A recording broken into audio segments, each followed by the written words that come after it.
Il n'aurait jamais imaginé que la terre puisse cacher quelque chose capable de lui briser la voix, de lui couper le souffle et même de fissurer les plus vieilles certitudes qu'il portait en lui. Pour Stéphane Leclerc, manœuvrer une pelleteuse était une routine aussi naturelle que de respirer. Cela faisait 16 ans qu'il faisait la même chose, jour après jour, dans différents chantiers éparpillés dans la campagne provençale. Et même si le monde changeait autour de lui, il restait le même, silencieux, dur, mécanique, comme une machine de plus dans le vacarme du travail. Sa vie personnelle était aussi aride que le sol qu'il remuait. Divorcé depuis 3 ans, il vivait dans une vieille maison de campagne qui ressemblait plus à un entrepôt d'outils qu'à un foyer. Il mangeait debout, dormait mal et parlait peu. La plupart des soirs, il restait assis devant la télévision éteinte, écoutant seulement le bourdonnement électrique de la maison, un son qui semblait amplifier le vide de son existence. Parfois, il ne savait même plus pourquoi il continuait à se réveiller à 4 heures du matin pour aller travailler. C'était une habitude, ou peut-être une façon de ne pas trop penser. Ce à quoi il pensait, en revanche, ce qu'il ne pouvait jamais ignorer, c'était la douleur. Un couteau permanent planté dans la région lombaire, un châtiment qu'il avait appris à supporter avec un mélange d'entêtement et de résignation. Sa blessure, une hernie discale, l'accompagnait partout, au travail, dans la cuisine, aux toilettes, dans son lit. Le médecin l'avait prévenu que sans chirurgie, la situation empirerait, mais le mot « paralysie » avait suffi pour qu'il ferme la porte à cette option. Il préférait la douleur à l'idée de ne plus jamais marcher. Au moins, ainsi, il pouvait continuer à travailler, à bouger, à être utile à quelque chose. Le chantier où il était affecté ce mois-ci était un terrain immense, une future zone commerciale à la périphérie d'un village en Provence. Le genre de projet qui promettait des mois de poussière, de soleil écrasant et de bruits incessants. Stéphane n'attendait rien de différent. Café noir à l'aube, main rêche sur les commandes, le soleil frappant sans pitié. Tout était comme d'habitude. Mais ce matin-là, alors qu'il déplaçait de la terre dans un secteur où les indications de l'ingénieur avaient marqué qu'il fallait creuser plus profondément, la pelleteuse s'arrêta brusquement. Elle ne cala pas, ne vibra pas, ne fit aucun bruit étrange, elle cessa simplement d'avancer, comme si au lieu de la terre, elle avait mordu quelque chose d'invisible mais de solide. Stéphane fronça les sourcils. Il essaya de nouveau. Rien. Le godet métallique refusait de pénétrer le sol. Agacé, il descendit de la cabine, étirant son dos avec un grognement de douleur, et s'approcha du bord du trou. À première vue, il ne voyait que de la terre ocre et sèche, mélangée à quelques éclats de roches calcaires. Il s'agenouilla avec effort, le genou craquant, et passa la main sur la surface. Et c'est alors qu'il le sentit, une texture lisse, fraîche malgré la chaleur ambiante, trop régulière pour être naturelle. Quelque chose était là-dessous. Il appela l'un de ses collègues pour qu'il lui apporte une pelle. Il commença à creuser avec précaution, le métal de la pelle grattant doucement contre l'objet caché. À mesure qu'il écartait les premiers kilos de terre, une couleur claire émergea de l'obscurité du sol. Ce n'était pas de la pierre ordinaire, ni du béton. C'était quelque chose de plus délicat, de plus travaillé. Les autres ouvriers, leur curiosité piquée, s'approchèrent, formant un cercle silencieux autour de lui. La forme commença à se révéler peu à peu. D'abord une courbe douce, puis une ligne qui semblait faire partie d'un pli sculpté, et soudain, un visage. Un visage féminin aux yeux fermés, avec une expression si sereine qu'elle en devenait presque troublante. La bouche était légèrement incurvée, comme si elle priait en silence. Les mains étaient jointes, les doigts fins, trop détaillés pour être le produit d'un enterrement fortuit. Les hommes se regardèrent sans savoir quoi dire. L'un d'eux, un ancien nommé Jean Dubois, se signa immédiatement, le visage grave. Un autre recula d'un pas, comme si cette chose ne devait pas être là. La statue était presque de la taille d'une personne, intacte malgré les années qu'elle avait dû passer sous terre. Elle n'avait ni fissure, ni dommages importants. C'était comme si quelqu'un l'avait délicatement placée dans une chambre souterraine puis l'avait oubliée. L'ingénieur, Nicolas Martin, arriva, visiblement agacé par l'interruption, mais en voyant la silhouette, il resta silencieux pendant quelques secondes. Puis il se racla la gorge, comme s'il avait honte d'avoir ressenti quelque chose qui ressemblait à de l'émerveillement. Il déclara que cela ne figurait sur aucun registre, qu'il n'y avait aucune documentation préalable de structures anciennes dans la zone. C'était une nuisance, un obstacle, et il fallait l'enlever de là au plus vite. Stéphane ne répondit pas tout de suite. Il resta à observer la statue, essayant d'identifier pourquoi le geste des mains, le drapé du manteau, le visage incliné, lui semblait si familier. Il avait vu des images similaires chez sa grand-mère Marie quand il était enfant. La Vierge. La Vierge en prière. Mais celle-ci était différente. Il y avait quelque chose en elle qui lui donnait l'impression d'être observé, bien que ses yeux fussent fermés. Martin insista pour qu'on la retire. « Mettez-la sur le côté, mais sortez-la de là, maintenant. » dit-il, exaspéré. « On n'est pas ici pour déterrer des musées. » Stéphane, sans trop savoir pourquoi, répondit qu'il l'emporterait. Il le dit avec une rapidité qui le surprit lui-même. Il n'était pas un homme impulsif, mais cette figure éveillait en lui une sensation endormie depuis des années, une sorte d'inquiétude mêlée à quelque chose qu'il ne voulait pas nommer. 3 ouvriers l'aidèrent à soulever la statue et à la charger à l'arrière de sa vieille fourgonnette. Elle était lourde, mais pas autant qu'il l'aurait imaginé pour sa taille. Tandis qu'il l'installait, Stéphane sentit au bout de ses doigts un léger picotement, une chaleur qui se dissipa avant qu'il ne puisse l'identifier. Ce soir-là, en arrivant chez lui, il déchargea la statue dans le garage et la laissa appuyée contre le mur, entre des pots de peinture, de vieilles caisses et des outils rouillés. Il ferma la porte, mais en le faisant, il ressentit une étrange pointe dans la poitrine, quelque chose de semblable à une nostalgie soudaine. Il ne comprenait pas pourquoi. Ce n'était que de la pierre, seulement une statue abandonnée sous terre. Pourtant, avant d'aller se coucher, il retourna au garage et la regarda une fois de plus. Et dans ce silence, dans cet espace rempli d'odeurs d'huile et de métal, la silhouette semblait briller d'une lumière pâle dont il aurait juré qu'elle ne provenait d'aucune ampoule. Il referma la porte, cette fois plus rapidement. Il ne voulait pas l'admettre, mais quelque chose à l'intérieur de lui avait commencé à bouger. Durant les jours suivants, Stéphane tenta de se convaincre qu'il ne pensait pas à la statue, qu'il n'avait aucune raison de le faire, que ce n'était qu'un objet étrange trouvé sur un terrain vague. Mais chaque fois qu'il revenait du travail et passait devant le garage, une petite partie de lui, insistante, le poussait à ouvrir la porte et à entrer. Au début, il le faisait juste pour jeter un coup d'œil, comme pour s'assurer qu'elle était toujours là, qu'elle n'était pas tombée ou ne s'était pas brisée. Plus tard, il ne savait plus pourquoi il entrait. Il entrait, c'est tout, comme quelqu'un qui regarde par une fenêtre sans s'en rendre compte. La silhouette restait dans le même coin, délicatement appuyée contre le mur. Parfois, la lumière de la rue se filtrait à travers les fentes de la porte et semblait envelopper le manteau de la Vierge d'un doux éclat. D'autres fois, quand tout était sombre, la statue semblait absorber la noirceur et la renvoyer transformée en un calme étrange, comme s'il y avait un silence plus profond autour d'elle que dans le reste du garage. Stéphane essayait de ne pas trop s'approcher. Il ne voulait pas la toucher à nouveau. Il se souvenait encore du léger picotement ressenti le premier soir. Il se dit que c'était sûrement la fatigue, ou la vibration du travail, ou simplement son imagination, mais au fond, tout au fond, il savait que ce n'était aucune de ces choses. La douleur au dos était toujours présente, bien que certains matins, au réveil, elle lui sembla moins intense. Il pensa qu'il dormait peut-être mieux, même s'il n'avait rien changé à sa routine. Il attribua l'amélioration à une coïncidence, autant, à n'importe quoi sauf à la statue dans son garage. Et pourtant, quelque chose en lui savait que la coïncidence était rarement aussi insistante. Un soir, après une journée particulièrement difficile, il ne put plus l'éviter. Il ouvrit la porte du garage avec l'intention de prendre un outil rangé dans une boîte, mais dès qu'il entra, il remarqua un arôme léger et doux dans l'air. Ce n'était pas de l'huile, ni de la poussière, ni de l'humidité. C'était quelque chose de floral. Il resta immobile, inspira plus profondément. L'odeur était là, subtile mais indubitable, comme une brise qui n'avait aucune raison d'exister à l'intérieur d'un garage fermé. Il s'approcha de 2 pas. L'arôme devint plus fort, plus chaud. Alors il regarda la statue. La Vierge était toujours la même, avec ses mains jointes et son visage serein, mais il sembla à Stéphane que l'expression était différente, comme s'il y avait une nuance qui n'était pas là avant, quelque chose d'imperceptible mais de réel. Il recula un peu, sentant son cœur commencer à s'accélérer sans raison logique.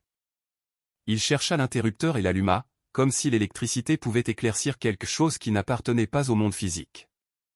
L'ampoule lui illumina l'espace, mais ne changea rien. L'arôme était toujours là, la statue était toujours là, la sensation était toujours là. Il sortit du garage et ferma la porte d'un coup, essayant de reprendre son souffle.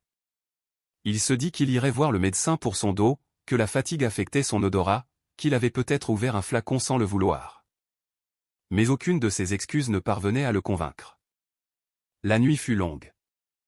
Stéphane dormait et se réveillait par intermittence, rêvant de choses qu'il ne se rappelait pas mais qui lui laissaient une sensation d'angoisse, comme s'il avait marché dans un lieu rempli de brouillard. Quand le jour se leva enfin, il se leva sans rien se dire, chercha des vêtements propres et partit travailler. Pendant des heures, dans la pelleteuse, il essaya de garder son esprit occupé, la terre, les signaux de l'ingénieur, les mouvements des leviers, les bruits constants. Tout aurait dû suffire à le distraire. Cependant, alors que le soleil commençait à décliner et qu'il ne restait que quelques minutes avant de finir, il sentit une piqûre dans le dos, une douleur aiguë si familière qu'elle le paralysa presque. Il s'arrêta, respira profondément, ferma les yeux, et quand il les rouvrit, la douleur avait diminué de façon abrupte. Elle ne s'était pas complètement évanouie, mais le changement fut si soudain que la surprise le laissa immobile un instant.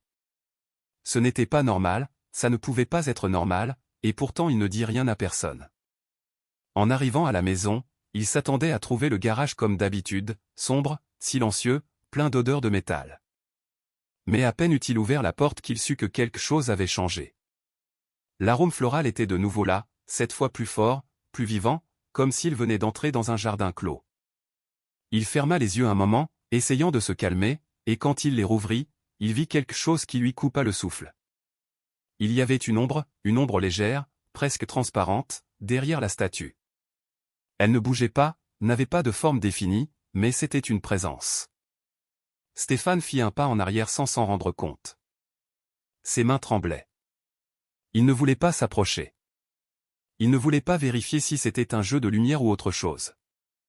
Quelque chose en lui, de profond, presque instinctif, lui disait de ne rien toucher, de ne pas avancer, de ne pas parler encore. Mais l'ombre disparut en un clin d'œil, comme si elle n'avait jamais été là. L'odeur, cependant, demeura. Stéphane ferma la porte lentement, sans quitter la statue des yeux, et pour la première fois depuis son enfance, il ressentit quelque chose qu'il avait oublié, la peur. Pas la peur brutale et violente de celui qui affronte un danger immédiat, mais cette peur silencieuse, spirituelle, celle qui s'infiltre sous la peau lorsque l'inconnu touche quelque chose de très ancien et de très fragile en soi. Cette nuit-là, il ne dormit pas du tout. Il resta dans la cuisine, assis devant une tasse de café froid qu'il ne but pas, essayant de mettre de l'ordre dans des pensées qu'il ne voulait pas admettre. Il y avait quelque chose dans cette statue qui n'appartenait pas simplement au domaine matériel, quelque chose qui exigeait son attention, son respect, peut-être même sa foi. Et Stéphane n'avait jamais été un homme de foi, mais quelque chose changeait en lui, même s'il ne le comprenait pas encore. Quelque chose qui avait commencé le jour où la pelleteuse avait refusé d'avancer. Stéphane décida qu'il en avait assez. Il n'était pas prêt à continuer à ressentir la terreur dans sa propre maison à cause d'un bloc de pierre. Ce matin-là, avant d'aller au travail, il ouvrit le garage, déterminé à déplacer la statue dans le jardin arrière ou même à la laisser dans la rue. N'importe quoi serait mieux que de continuer à vivre avec cette sensation d'être observé par quelque chose qui ne devrait pas être là. Mais en entrant, il s'arrêta net. L'arôme doux avait complètement disparu.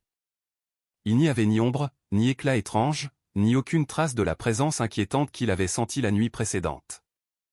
Le garage était redevenu ce qu'il avait toujours été, un espace froid, gris, rempli de choses sans valeur. La statue était immobile, comme au premier jour, le visage serein et les mains jointes, si inoffensive qu'il lui parut presque ridicule d'en avoir eu peur. Stéphane soupira, essayant de se convaincre que son esprit lui avait joué un mauvais tour. Mais au fond, il savait que ce n'était pas son imagination. Ce qu'il avait vu ou senti n'appartenait pas au monde quotidien. Quelque chose avait bougé au-delà du visible.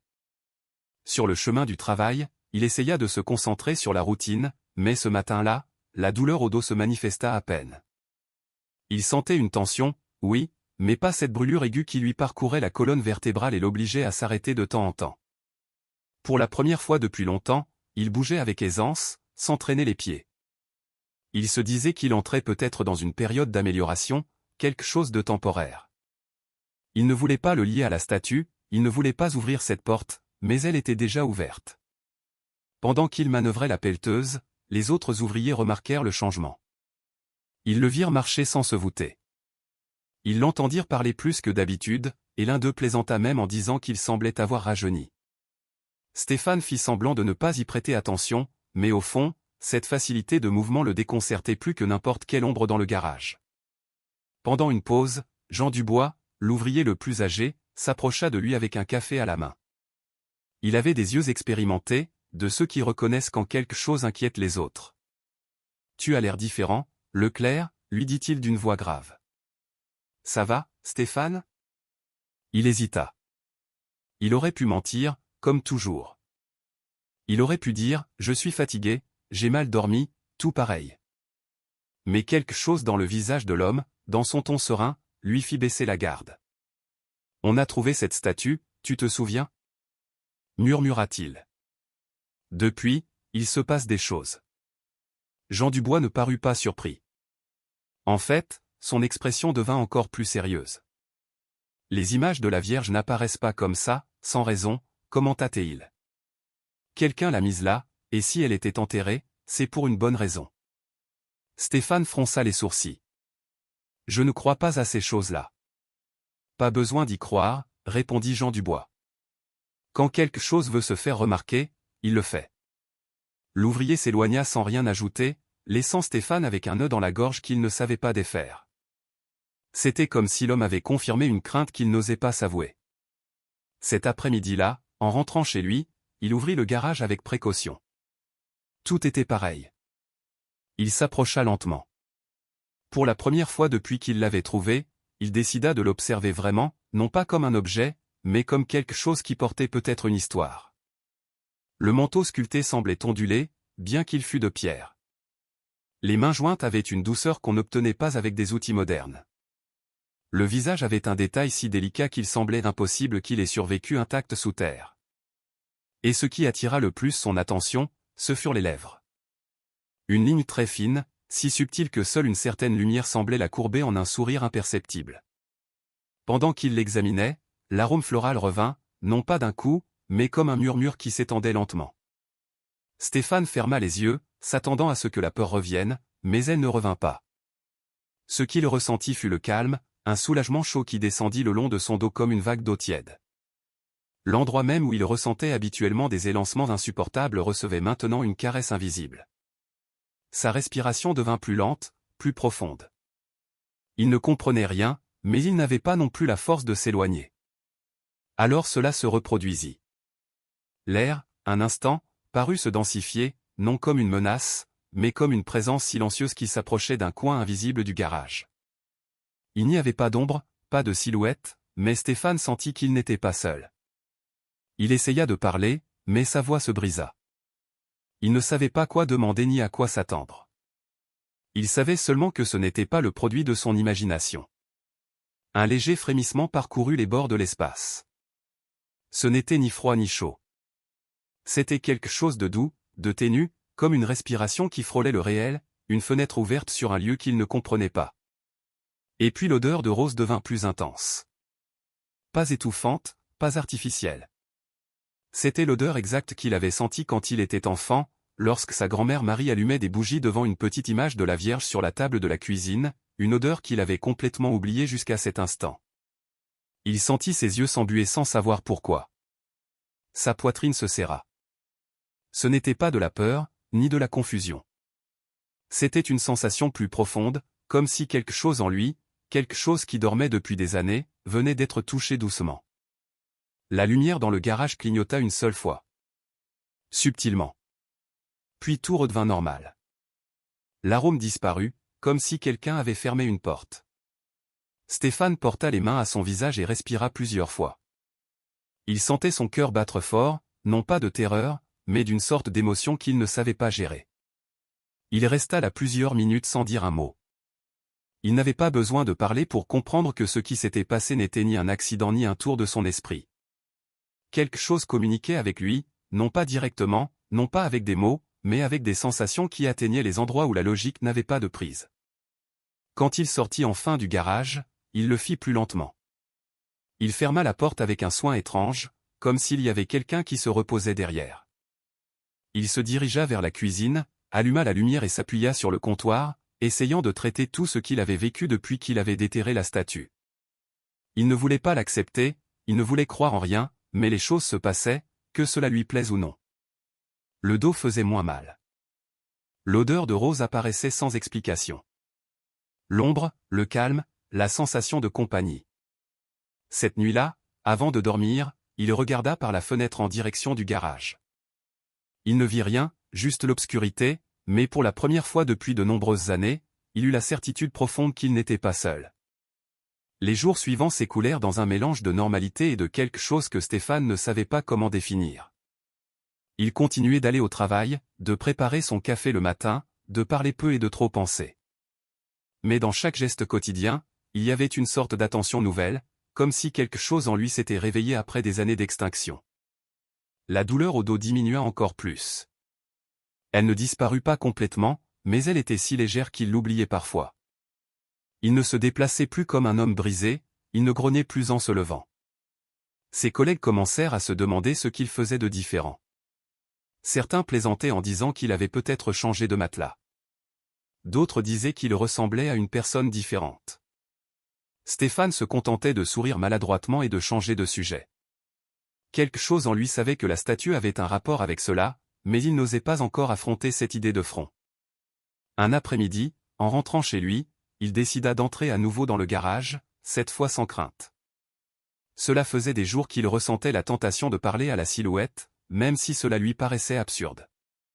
Il ne savait pas pourquoi, mais il avait commencé à traiter cet espace comme un lieu à respecter, comme si entre ces murs, quelque chose de sacré respirait sans faire de bruit.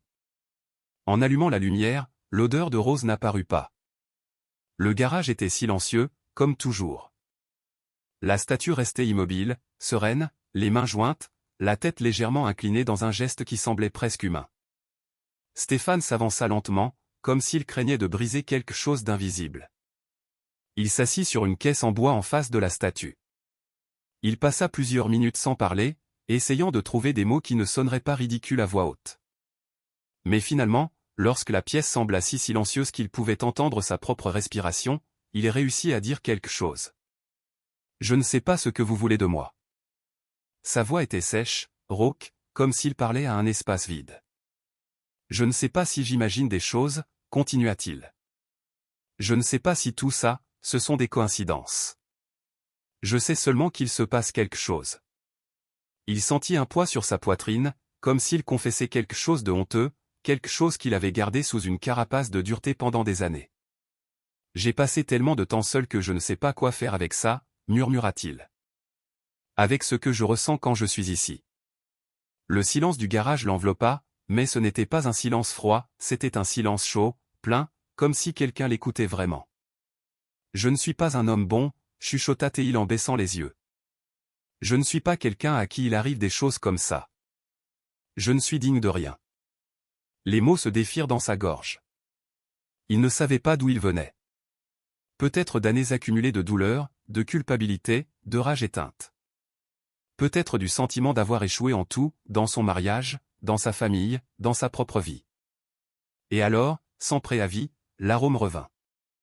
Cette fois, non pas comme un souffle discret, mais comme une brise douce qui l'enveloppa complètement. L'odeur de rose emplit l'espace d'une intensité délicate, non pas écrasante, mais parfaite, comme si elle avait attendu ce moment précis. Stéphane leva la tête. La statue ne bougea pas, ne changea pas, ne brilla pas, mais l'air autour d'elle vibrait d'une présence subtile, presque imperceptible, mais totalement réelle. Une légère chaleur frôla son dos, juste là où il avait l'habitude de ressentir la douleur, et le soulagement qui parcourut sa peau fut si profond qu'il dut fermer les yeux. En les rouvrant, il vit quelque chose qui lui coupa le souffle. Une larme. Une seule goutte brillante descendait le long de la joue gauche de la statue, si petite que dans tout autre contexte, il l'aurait confondue avec de l'humidité.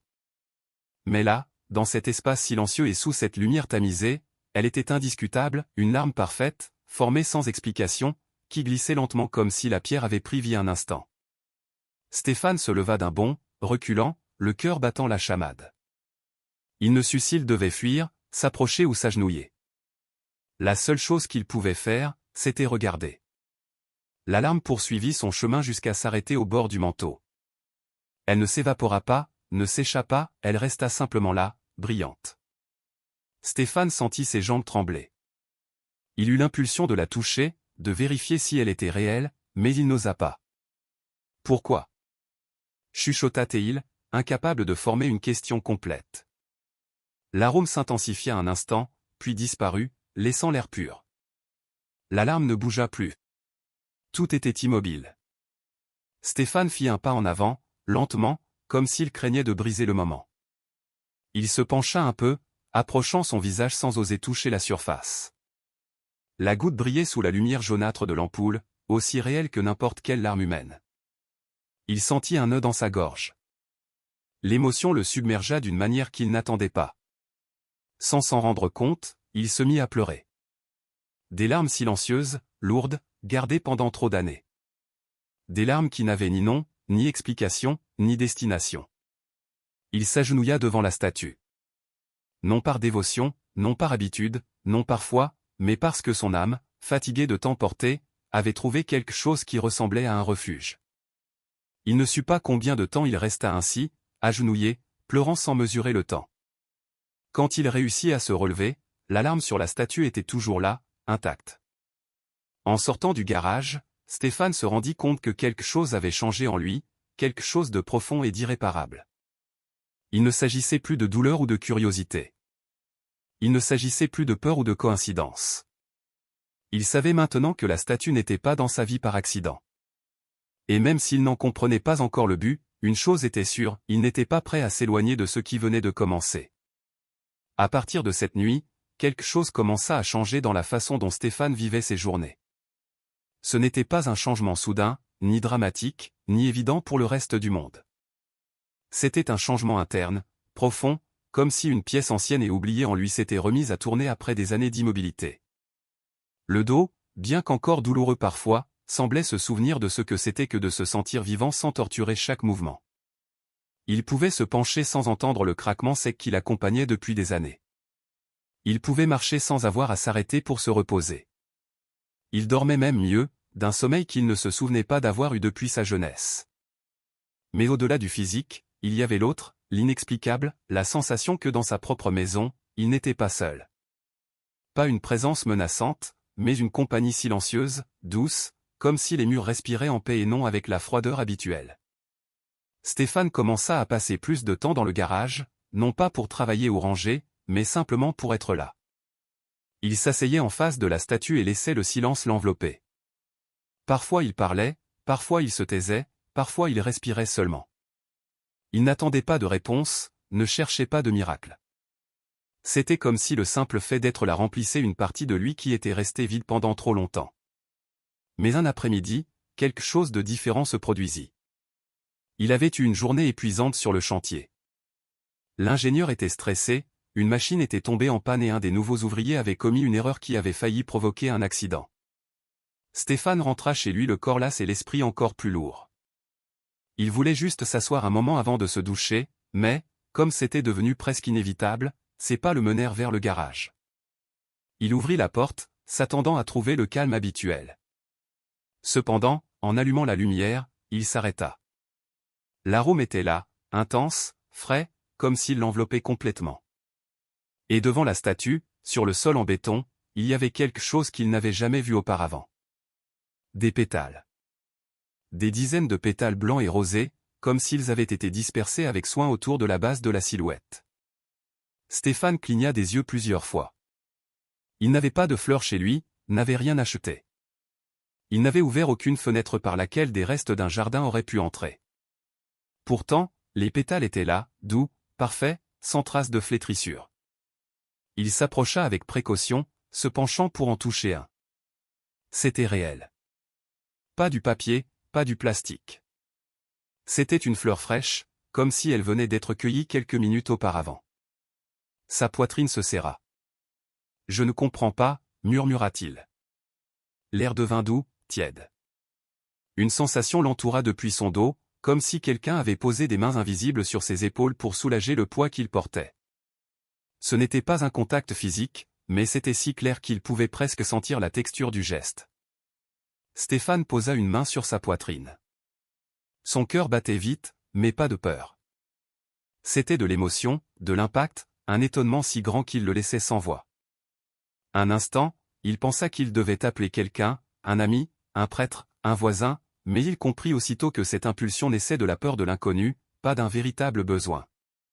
Personne n'allait comprendre ce qu'il vivait mieux que lui-même. Personne ne pourrait traduire ce que ce moment signifiait dans sa vie. Il s'assit en face de la statue, entouré de pétales, et essaya de parler.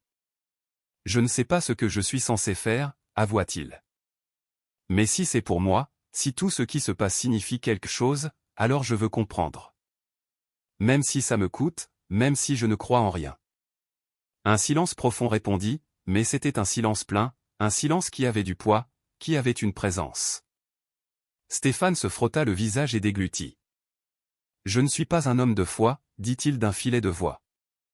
Je ne sais pas prier, je ne sais pas demander, je ne sais même pas si je le mérite. » Tandis qu'il parlait, les pétales semblèrent bouger avec une douceur presque imperceptible, comme si un courant d'air glissait entre eux. Il n'y avait pas de vent, pas d'ouverture, rien n'expliquait ce mouvement délicat, presque comme un soupir. Stéphane resta immobile à observer, et c'est alors qu'il le sentit. Une légère chaleur descendit de sa nuque jusqu'au bas de son dos. Ce n'était pas exactement un soulagement, ni un massage, ni une pression. C'était une présence chaude qui parcourait précisément la zone où la douleur l'enchaînait autrefois à une vie limitée. Il ferma les yeux et laissa échapper un long soupir profond, plein d'une émotion ancienne qu'il ne savait nommer. La chaleur persista plusieurs secondes, puis s'évanouit lentement, comme si elle se retirait vers un espace invisible que Stéphane n'était pas encore capable de comprendre. Il ouvrit les yeux. Les pétales étaient immobiles. L'arôme s'estompait doucement. La statue était toujours immobile, mais Stéphane savait qu'il n'avait rien imaginé, que ce qu'il avait ressenti n'appartenait pas au monde ordinaire. Et pour la première fois depuis qu'il l'avait trouvé, un mot traversa son esprit sans qu'il puisse l'éviter, miracle. Il ne le prononça pas, il n'osa pas, mais il resta là, palpitant dans ses pensées, comme si enfin une partie de son âme était prête à accepter que l'impossible est aussi parfois réel. Cette nuit-là, avant de dormir, Stéphane regarda le garage depuis la porte du couloir. Il ne vit ni lumière, ni ombre, ni signes étranges, seulement la statue entourée de pétales qu'il n'avait pas mis. Cependant, en fermant la porte, il sentit que quelque chose de nouveau avait commencé, quelque chose qui non seulement le touchait de l'intérieur, mais qui semblait préparer le terrain pour quelque chose de plus grand, quelque chose qu'il ne comprenait pas encore mais qu'il savait être en train de l'appeler. Et Stéphane, pour la première fois de sa vie, ne voulait pas fuir cet appel. Au fil des semaines, Stéphane commença à réaliser que ce qu'il vivait n'était ni isolé ni momentané. Une force s'était éveillée, qui semblait agir de manière silencieuse mais constante, comme si la statue avait ouvert une fissure dans sa vie pour laisser passer une lumière qu'il avait niée pendant trop longtemps. Chaque fois qu'il entrait dans le garage, il trouvait quelque chose de différent. Ce n'était pas toujours des pétales, pas toujours l'arôme, mais il y avait toujours une sensation nouvelle, une variation subtile dans l'air, un détail qui semblait placé là pour lui. Certains soirs, la lumière devenait plus douce et chaude, comme si l'espace respirait. D'autres fois, le silence avait une densité qui le faisait se sentir accompagné. Parfois, la statue paraissait plus lumineuse, non par reflet, mais par quelque chose qui irradiait de l'intérieur. Stéphane commença aussi à changer à l'extérieur. Les voisins le remarquèrent en premier. Il ne marchait plus avec la même raideur ni ne saluait par des monosyllabes pressés. Un après-midi, il s'arrêta même pour discuter avec Monique Bernard, la veuve qui vivait à côté. Elle fut surprise de le voir sourire. Un sourire maladroit mais réel, comme s'il venait de se rappeler comment faire après de nombreuses années. Au travail aussi, le changement se reflétait. Il riait plus avec ses collègues, aidait parfois volontairement à des tâches qui ne lui incombaient pas. Jean Dubois l'observait avec un mélange de compréhension et de respect, comme s'il savait exactement ce qui se passait, bien qu'il ne dît mot. Mais tout n'était pas que signes extérieurs. À l'intérieur, quelque chose de plus profond se préparait. Stéphane commença à se souvenir de choses qu'il avait enterrées, la voix de sa grand-mère Marie, priant avec des doigts usés par le travail, le sentiment de sécurité qu'il ressentait dans cette petite cuisine éclairée par des bougies, le regard de sa mère Anne quand elle le voyait dormir sur le canapé, même des moments de son mariage qu'il avait effacés pour ne pas souffrir. Des souvenirs qui avaient été ensevelis sous des couches de silence émergeaient maintenant avec une clarté qui lui coupait le souffle. Une nuit, après une journée particulièrement lourde au chantier, il sentit l'envie irrépressible de retourner au garage, comme si quelque chose l'appelait. En ouvrant la porte, il se trouva face à quelque chose de différent de toutes les fois précédentes. La statue était entourée d'une lumière blanche et chaude, si faible qu'elle n'illuminait pas l'endroit mais dessinait doucement la silhouette.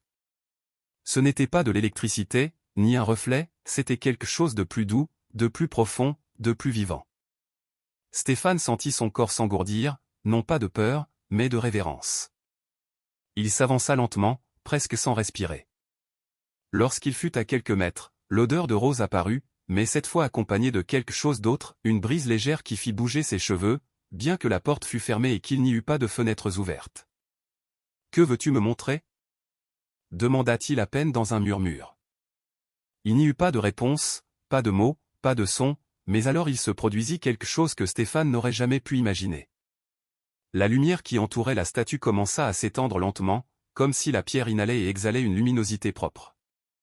Elle n'était pas aveuglante, ni agressive, elle était paternelle, une lumière qui ne cherchait pas à éblouir, mais à envelopper.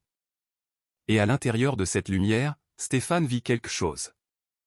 Pas une figure humaine, pas un fantôme, pas une apparition concrète, mais un souvenir. L'image de sa mère Anne penchée sur lui quand il était enfant, le couvrant d'une couverture alors qu'il faisait semblant de dormir. Stéphane ouvrit grand les yeux, surpris. La lumière fluctua doucement, comme pour répondre à son émotion. « Non » murmura-t-il la voix brisée. « Ce n'est pas possible. » Mais l'image ne s'évanouit pas immédiatement. Elle resta là quelques instants, comme si le souvenir avait été tiré d'un coin reculé de son âme et maintenu en l'air par une force qui n'appartenait pas au monde physique. Et puis il vit une autre scène, sa grand-mère Marie, en silence, avec un chapelet entre les doigts, remuant les lèvres dans une prière qu'il avait presque oubliée. Une prière qui résonnait au plus profond de sa poitrine comme un écho ancien. Stéphane tomba à genoux, non par peur, mais par quelque chose de bien plus fort, le sentiment d'être vu complètement, sans filtre, sans masque, sans les couches de dureté avec lesquelles il avait appris à se protéger. « Je ne sais pas pourquoi tu m'as choisi, » dit-il entre deux larmes. « Je ne sais pas ce que je dois faire de ça. Je ne veux pas me tromper, je ne veux pas m'éloigner. Aide-moi juste à comprendre. » La lumière diminua peu à peu jusqu'à disparaître, comme si la statue était épuisée après avoir partagé quelque chose de si intime. L'arôme persista quelques secondes de plus, puis se dissipa. Stéphane resta longtemps à genoux, respirant lentement, essayant d'absorber ce qu'il venait de vivre. Ce n'était pas une vision ordinaire, ni le produit de la fatigue. C'était quelque chose qui lui était adressé, quelque chose qui connaissait ses souvenirs les plus profonds, ses blessures les plus anciennes. En se relevant, ses jambes tremblaient. Il s'appuya contre le mur et regarda la statue. Ce n'était plus seulement de la pierre, ni seulement un objet mystérieux entouré de phénomènes inexplicables. C'était un pont entre ce qu'il avait été, ce qu'il avait perdu et ce qu'il pouvait encore être. Il retourna à la maison à pas lents. Il n'alluma aucune lumière. Il n'avait pas besoin de voir pour savoir que quelque chose en lui avait changé pour toujours.